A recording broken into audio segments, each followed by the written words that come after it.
Friends, स्वागत है आपका ICSE टाटा में। दोस्तों, आपको पता है कि हमारे चैनल पे NCERT का बुक चढ़ाया जा रहा है और इससे पहले हमारा 4 चैप्टर कंप्लीट हो चुका है और आज हम करेंगे चैप्टर 5, जिसमें आपको राज्य, राजा और एक प्राचीन गणराज्य से संबंधित है।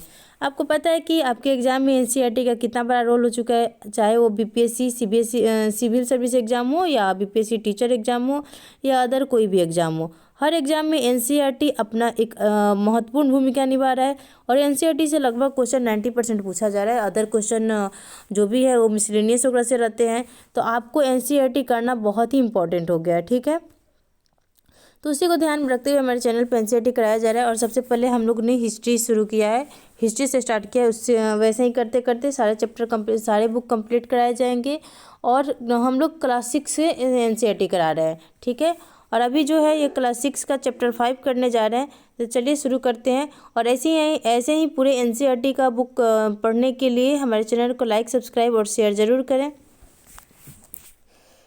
चलिए, तो आज का जो हमारा टॉपिक है उसमें हम देखेंगे कि आखिर कुछ लोग शासक कैसे बने, यानी प्राचीन काल में लोग शासक कैसे बने। जैसे कि वर्तमान में हम किसी को शासक बनाते हैं, जैसे 50 वर्षों से जब से हमारा देश आज़ाद हुआ है उस समय से देखेंगे तो हम चुनाव के जरिए यानी मतदान के जरिए अपने शासक की चुनाव करते हैं। ठीक है, लेकिन बहुत पहले, करीब 3000 साल पहले कैसे शासक की चुनाव होती थी, बहुत पहले शासक कैसे बनते थे। तो क्या हुआ कि करीब 3000 साल पहले कुछ लोग बड़े बड़े यज्ञों का आयोजित करने लगे और राजा के रूप में प्रतिष्ठित होने लगे। यानी 3000 साल पहले क्या हुआ कि लोग ये जो, जैसे कि आप देखेंगे कि जैसे अश्वमेध यज्ञ हुआ, वैसे ही बहुत सारे यज्ञ, बहुत बड़े बड़े यज्ञ किए और खुद को क्या किए, राजा घोषित कर दिए यज्ञ संपन्न करने के बाद, और वे शासक बन गए। वैसे ही हम देखते हैं इसमें कि अश्वमेध यज्ञ के बारे में एक ऐसे ही बताया गया है कि अश्वमेध यज्ञ एक ऐसा ही आयोजन था जिसमें क्या होता था कि एक घोड़े को राजा के लोगों, जो भी उनके मंत्रीगण होते थे, उनके देखरेख में उन्हें स्वतंत्र विचरण के लिए छोड़ दिया जाता था। जैसे जो घोड़ा होता था उसको ऐसे ही घूमने के लिए छोड़ दिया जाता था, जहाँ उसको जाना है वहाँ जाएगा और मंत्री उसके पीछे पीछे जाते थे। और इस घोड़े का क्या होता था, इस घोड़े को किसी दूसरे राजा ने रोका तो उसे अश्वमेध यज्ञ करने वाले राजा से लड़ाई करनी पड़ती थी। यानी जिस राजा ने उस घोड़ा को छोड़ा है उसे क्या करना होता था, और रोकने वाले को उनसे युद्ध करनी होती थी। और अगर उन्होंने उसे जाने दिया, अगर किसी राजा ने उस घोड़ा को देखा और उस घोड़ा के क्या होता था, माथा पे पूरा लिखा हुआ होता था। ठीक है, तो उसको पढ़ने के बाद अगर उसे छोड़ दिया, जाने दिया, तो इसका मतलब यह समझा जाता कि जो राजा है वह क्या है, अश्वमेध यज्ञ करने वाले राजा से शक्तिशाली नहीं है। तो क्या होता था, इसके बाद उस राजाओं को यज्ञ में आमंत्रित किया जाता था। यह यज्ञ विशिष्ट पुरोहित के द्वारा संपन्न किया जाता था। इसके लिए जो राजा थे जिन्होंने घोड़ा को ऐसे छोड़ दिया था, वो जिस भी राजा को आमंत्रित किया जाता था, वो शासक के लिए, या अश्वमेध यज्ञ करने वाले राजा के लिए उपहार लाते थे। ठीक है, और अश्वमेध यज्ञ करने वाला राजा बहुत शक्तिशाली माना जाता था। ठीक है, यज्ञ में आमंत्रित सभी राजा क्या करते थे, उनके लिए उपहार लाते थे। इन सभी आयोजनों में राजा का जो मुख्य स्थान होता था, वह मुख्य स्थान होता था। उन्हें या तो राज सिंहासन पर बैठाया जाता था यज्ञ करते वक्त, या जो बाघ की छाल होती है, मृग नहीं, बाघ की छाल होती है, उनका विशेष आसन बनाया जाता था और उस पर राजा को बिठाया जाता था। ठीक है, और युद्ध क्षेत्र में जो राजा का सारथी होता था वो राजा के साथ तो हमेशा घूमते रहता था, तो उन्हें क्या किया जाता था, वो राजा का सहचर होता था, वो राजा के हर कुछ देखा रहता था। तो वो क्या करता था, युद्ध अवसर पे राजा के जो यश था उसका गुणगान गाया करता था, यानी उनके विजय के बारे में और उनके जो भी लड़ाई किए थे उनके बारे में उसका गुणगान करना होता था। ठीक है, और राजा के जो सगे संबंधी होते थे उन्हें भी राजा के साथ मिल करके कुछ खास यज्ञों को करना पड़ता था, जिससे रानी तथा उनके पुत्रों को कई छोटे छोटे अनुष्ठान भी करने होते थे। और अन्य सारे जो राजा आमंत्रित होते थे उनका काम सिर्फ होता था कि बैठ करके यज्ञ की पूरी प्रक्रिया को देखा करेंगे। ठीक है, राजा के ऊपर पुरोहित जल के छिड़काव करते थे, साथ साथ अन्य कई अनुष्ठान करता था। विश्व या वैश्य जो होते थे, जाति था वैश्य जाति, उनको भी राजा के लिए उपहार लाना पड़ता था इन यज्ञ में, लेकिन पुरोहित उन्हें शूद्र मानते थे और उन्हें यज्ञ में अनुष्ठान में प्रवेश की अनुमति नहीं थी। ठीक है, तो देखिए यहाँ पे आप वैश्य जाति के बारे में पढ़े हैं, तो अब हम देखते हैं कि आखिर ये वर्ण क्या होता था, या उधर ब्राह्मण, पुरोहित और राजा के बारे में जान गए। तो इन सारे जाति का मतलब निर्धारण कैसे हुआ। तो देखिए वर्ण क्या होता था उस समय, 4 सामाजिक वर्ण थे। कौन कौन था, तो ब्राह्मण था, क्षत्रिय था, वैश्य और शूद्र हुआ करते थे। ठीक है, ब्राह्मण का काम होता था वेदों का अध्ययन और अध्यापन करना तथा यज्ञ करना, जिनके लिए उन्हें उपहार मिलता था। यानी ब्राह्मण क्या करते थे, वेदों का अध्ययन करते थे, और पुरोहित जो यज्ञ कराते थे उनका यज्ञ करते थे। ठीक है, और इसके परिणाम स्वरूप उन्हें उपहार दिया जाता था। क्षत्रियों का काम होता था युद्ध करना और लोगों की रक्षा करना। ठीक है, और वैश्य क्या करते थे, वैश्य का काम होता था खेती तथा पशुपालन करना, खेती, पशुपालन और व्यापार करना। और शूद्रों का काम होता था कि ये जो 3 वर्ण है, ब्राह्मण, क्षत्रिय और वैश्य थे, इनका सेवा करना, इन क्षत्रिय का काम था। तो यहाँ पे आपको दिया गया है वर्ण क्या क्या करते थे, किस वर्ण के लोग क्या करते थे। आगे चल के आपको दिखाया गया है, आगे चल के बताया गया है कि आखिर इस वर्ण का निर्धारण कैसे होता था, किस आधार पर इनकी जाति का निर्धारण किया गया, तो आगे आपको देखने को मिलेगा। अभी हम देखते हैं कि जनपद क्या होता था। देखिए इसके पहले वाले चैप्टर में हम पढ़े हैं कि जन क्या होता था, लोगों का एक समूह होता था जिसके एक शासक हुआ करते थे। ठीक है, वैसे ही अभी ये जनपद है। जनपद क्या होता था, जो भी राजा जो इन बड़े बड़े यज्ञों को करते थे, उस महायज्ञ के करने के बाद अब राजा क्या हो गए, जन के राजा नहीं हुए, यानी छोटे से क्षेत्र के राजा नहीं हुए, बहुत बड़े क्षेत्र के राजा हुए। उसके बाद इनको कहा गया जनपद के राजा कहा जाने लगा। ठीक है, जनपद का अर्थ होता है कि जन के बसने की जगह, यानी लोगों के बसने की जगह। कुछ महत्वपूर्ण जनपद आपको मानचित्र 4 में दिखाए गए हैं। तो यहाँ पे आपको मानचित्र 4 है, ये सारे जगह जो दिया गया है वो क्या है, जनपद के बारे में दिया गया है। ये कौशाम्बी हो गया, पंचाल हो गया, हस्तिनापुर हो गया, ये सब क्या है, ये जनपद है। ठीक है, तो इन्हीं के बारे में दिया गया है। पुरातत्वविदों ने इन जनपद की खुदाई की। ठीक है, जो जनपद होता था बहुत साल बाद जब इसकी अवशेष थे, अभी जो बाद में खुदाई हुआ है उनमें इन्होंने इसकी खुदाई की और उनके बस्तियों के बारे में जानने की कोशिश की। तो उन्होंने क्या हुआ, किसका खुदाई किया था, तो दिल्ली में पुराना किला है उनकी खुदाई की गई। फिर यूपी के मेरठ में एक हस्तिनापुर जगह है जनपद का, उसकी खुदाई की गई। और एटा के पास अतरंजी खेरा है, इनको ही खुदाई की गई। इससे हमें यह पता चला, खुदाई से पता चला कि उस समय के जो लोग थे, यानी जो सामान्य लोग थे, वो झोपड़ी में रहा करते थे, मवेशी तथा पशुपालन करते थे, अन्य जानवरों को पालते थे। वे चावल, गेहूँ, धान, जौ, दाल, गन्ना, तिल, सरसों जैसे फसल भी उगाते थे। उसके बाद क्या करते थे सॉरी, लोग मिट्टी के बर्तन भी बनाया करते थे, मिट्टी के बर्तन भी बनाते थे। इसमें से आपको कुछ धूसर और कुछ लाल रंग के होते थे, जैसे कि आप यहाँ पे देखेंगे, यहाँ पे मिट्टी के आप धूसर मिट्टी के बर्तन देखेंगे। जैसे कैसे यहाँ पे आप देख सकते हैं कि यहाँ पे नक्काशी की गई है, कुछ चित्र बनाया गया है और ये मिट्टी का बनाया गया था। ठीक है, तो यही इसे चित्रित धूसर मृदभांड कहा जाता था। यानी धूसर यानी मिट्टी रंग का होता था और इसमें चित्र बनाया गया होता था और मिट्टी का बनाया जाता था, जिसके कारण इसे मृदभांड कहा जाता था। तो वही कह रहा है, इसमें कुछ धूसर और कुछ लाल रंग के होते थे। इन प्रस्थलों में कुछ विशेष प्रकार के बर्तन मिले हैं जिन्हें चित्रित धूसर पात्र के रूप में जाना जाता है। ठीक है, जैसे कि आपको ऊपर दिखाई हूँ, जैसा कि नाम से स्पष्ट है कि इन बर्तनों पर चित्रकारी की गई है और ये आमतौर पर सरल रेखाओं तथा ज्यामितीय आकृतियों के रूप में है। ठीक है, तब तो जनपद के बारे में पढ़ लिए, लेकिन जनपद क्या होता था, एक तो महाजनपद क्या होता था। जनपद के बारे में तो पढ़ लिए कि एक पहले जन होता था, जो एक छोटे से समूह होता था, उनका राजा होते थे, उनका शासक हुआ करती थी। जनपद हुआ कि एक बड़े बड़े यज्ञ कराते थे और एक बड़े क्षेत्र का शासक बन जाते थे।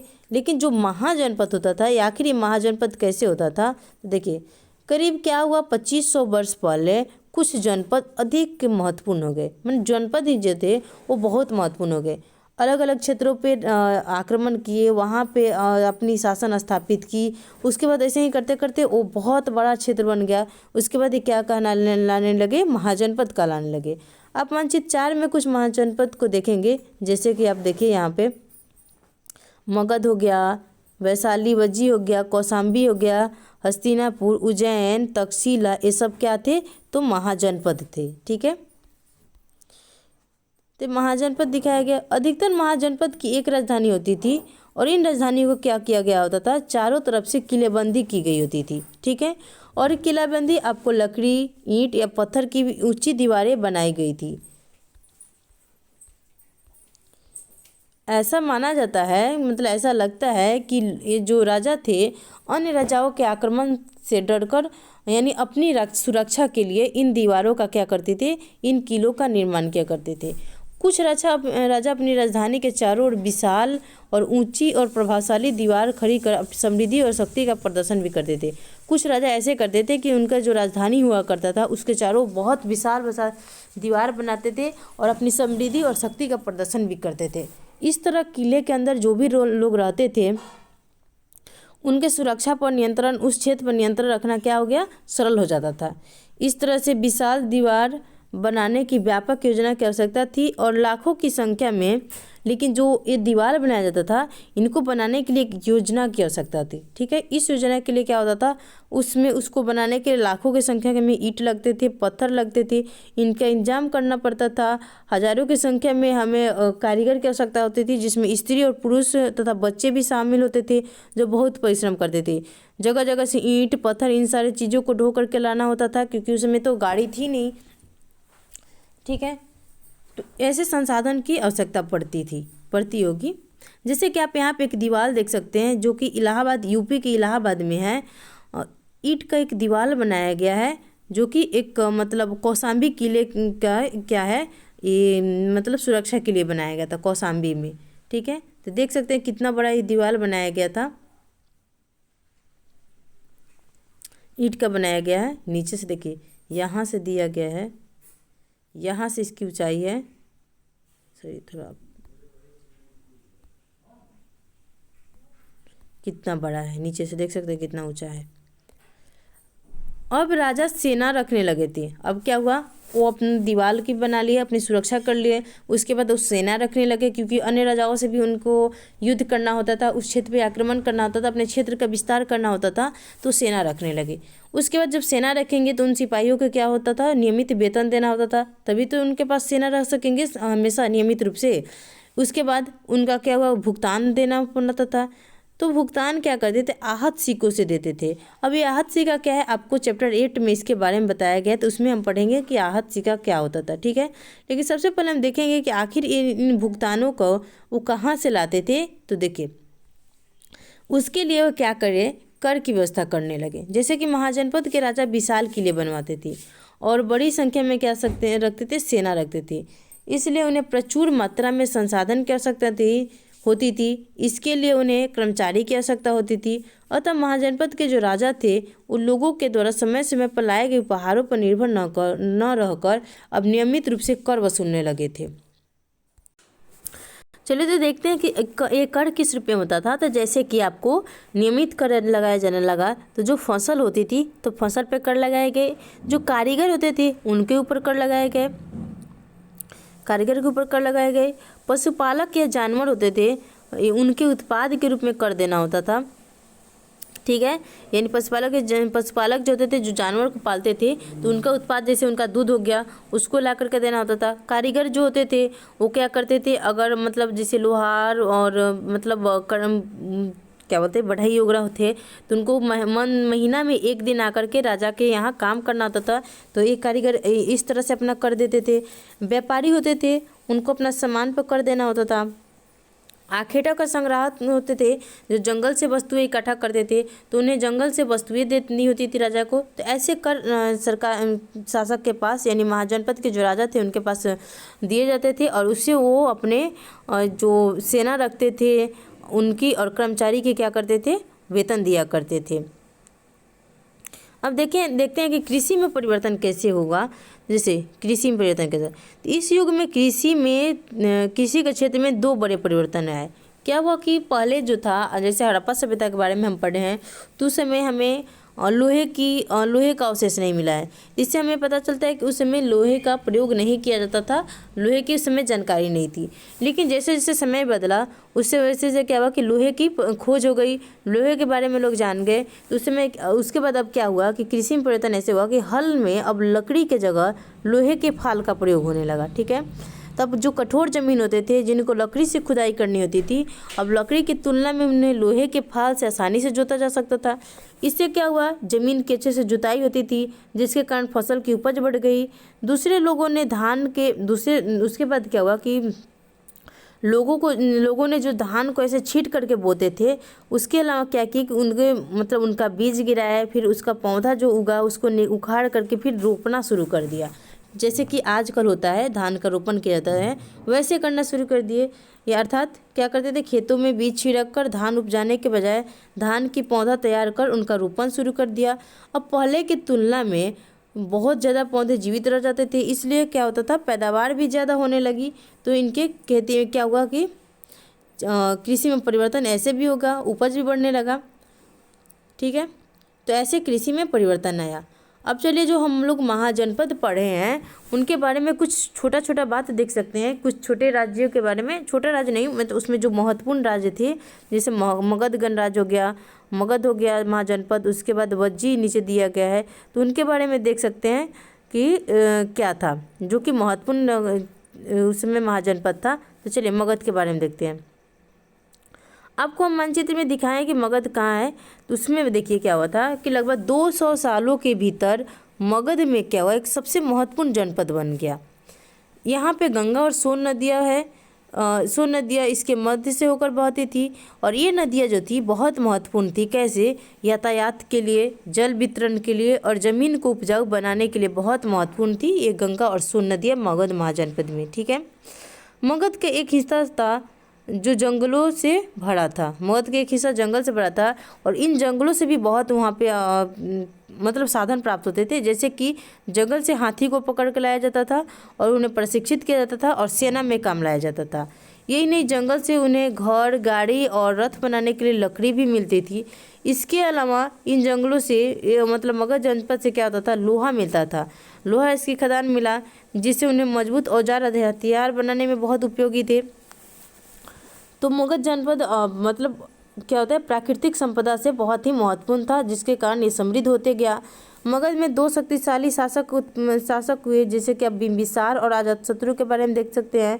इसमें दिया क्या, बिंबिसार और अजातशत्रु के बारे में तो आपसे एग्जाम में पूछ सकता है कि मगध में 2 शक्तिशाली शासक कौन कौन थे। तो बिंबिसार और अजातशत्रु थे।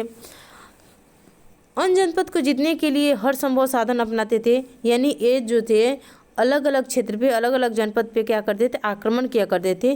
तो उसको जीतने के लिए बहुत सारे साधन का उपयोग करते थे। इसमें महापद्मनंद भी एक महत्वपूर्ण शासक थे। उन्होंने अपने नियंत्रण क्षेत्र पर इस महाद्वीप के उत्तर पश्चिमी भाग तक फैला लिया था। इन महापद्मनंद जो था वो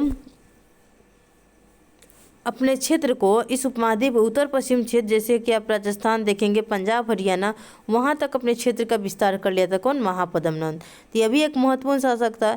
बिहार में राजगृह जो है, जो कि वर्तमान राजगीर है, वो मगध की राजधानी हुआ करती थी। प्राचीन राजधानी कहाँ थी, तो यह जो है क्वेश्चन बहुत बड़ा एग्जाम पूछा गया है कि मगध की प्राचीन राजधानी कौन सी थी। तो राजगृह थी, जो कि वर्तमान इसका नाम क्या है, राजगीर है। बाद में इसकी राजधानी पाटलिपुत्र लाया गया। ठीक है, वो आगे के चैप्टर में, अगले नेक्स्ट क्लास वाले चैप्टर में हम पढ़ेंगे कि आखिर में इसका राजगृह से राजगीर कैसे नाम पड़ा, फिर पाटलिपुत्र किसने इसका राजधानी किया था। तो जैसे जैसे आप क्लास को मतलब 6 के 7 क्लास में जाएंगे, ऐसे आगे बढ़ते जाएंगे तो आपको पूरा क्लियर उसमें मिलता जाएगा। ठीक है, नेक्स्ट है 2300 साल पहले की बात है। मैसिडोनिया के एक राजा था सिकंदर। ठीक है, 2300 साल पहले मैसिडोनिया का राजा था सिकंदर, जो कि विश्व विजय करना चाहता था, यानी विश्व विजेता बनना चाहता था। ठीक है, लेकिन वो पूरी तरह से सफल नहीं हुआ। फिर भी मिस्र पे क्या हुआ कि उन्होंने जीत कर लिया। उसके बाद पश्चिम एशिया के कुछ राज्यों पे जीत हासिल की और ऐसे ही करते करते वो हमारे भारतीय महाद्वीप के व्यास नदी के किनारे आ पहुँचा। और जब उन्होंने